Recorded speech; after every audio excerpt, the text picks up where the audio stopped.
ઊભો થામાં અને પગ પર ઊભું રહેવું એ કે તમારે ભાષણ કરવું છે, તમે કોઈ દી ઊભા રહ્યા, તમે પ્રજાના પૈસે ગાડીઓ ફેરવો છો, તો નેતાનો મગજ ગયો. એ કે ભાઈ બોલવું અમારે ને કરવું અમારે. એ કે તમારે કાંઈ નહીં કરવાનું, અમે ખાલી બોલી દે, આ બધું કરવાનું તમારે.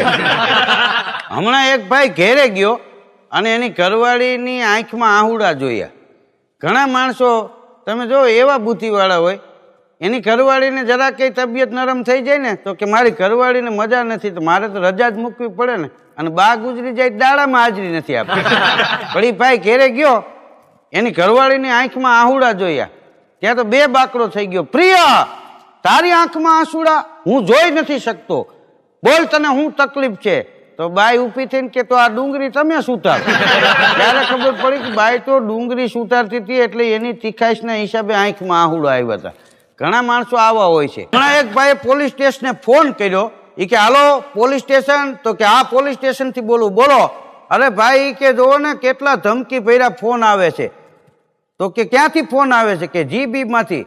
આજ તો એવો ફોન આવ્યો હતો, એ કે તમે બિલ ભરી દેજો નહીતર કાપી નાખશું. અમારે આમાં શું સમજવું, અમારે ક્યાં જવું? અને બિલે એટલા બધા આવે છે GB-ના કે જીપ નીકળી જાય. કે કેટલા બિલ આવ્યા?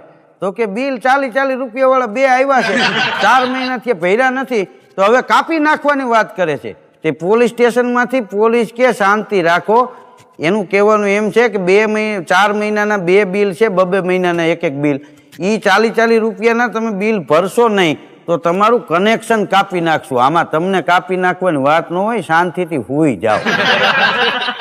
પૂરો પરીક્ષા ખંડમાં પરીક્ષા આપવા માટે ગયો, એને બાજુવાળી છોકરીને પૂછ્યું કે પેલો અને બીજો પ્રશ્ન શું છે, એનો જવાબ લખાવીને. તે છોકરી કે મને નથી આવડતો. કાંઈ વાંધો નહીં, 5મો અને 6થો પ્રશ્ન છે એનો જવાબ કે ને. કે મને નથી આવડતો. કે કાંઈ વાંધો નહીં, 8મો અને 10મો પ્રશ્ન એનો જવાબ લખાવ. તે છોકરી કે એ મને નથી આવડતો. કે કાંઈ વાંધો નહીં, 11 અને 12માનો પ્રશ્ન છે એનો જવાબ કે ને.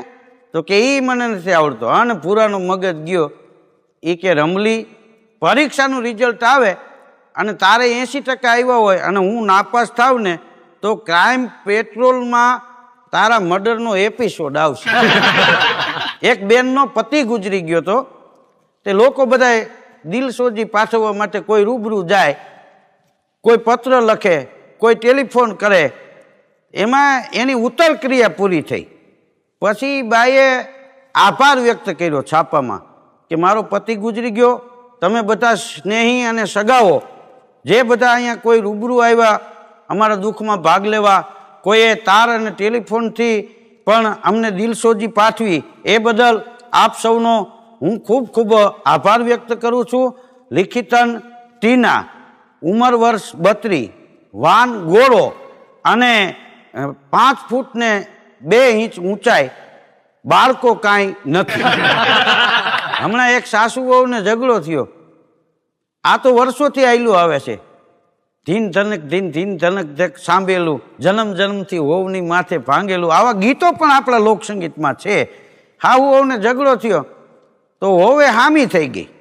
તો સાસુ કે બેટા એવું કાંઈ ન હોય, હવે અમે તો ગઈઠા કેટલા દિવસ અમે રહેવાના છીએ, ખૈરું પાન છીએ, આજ છીએ અને કાલ નથી.